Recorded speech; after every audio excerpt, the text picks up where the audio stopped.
નમસ્કાર મિત્રો, આજે 22 તારીખ અને ગુરુવાર. બળચોથ ક્યારે કરવી? તો 22 તારીખ અને ગુરુવાર તે દિવસની અંદર પણ બળચોથ બતાવેલી છે અને 23 તારીખ અને શુક્રવારના દિવસે પણ બળચોથ બતાવેલી છે.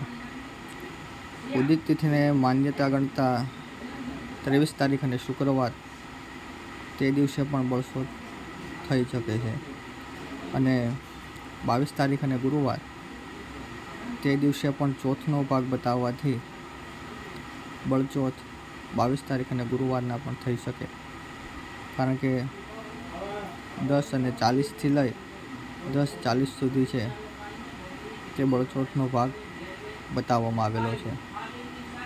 એટલે ગુરુવારે સવારમાં 10:30થી લઈ અને શુક્રવારના 10:30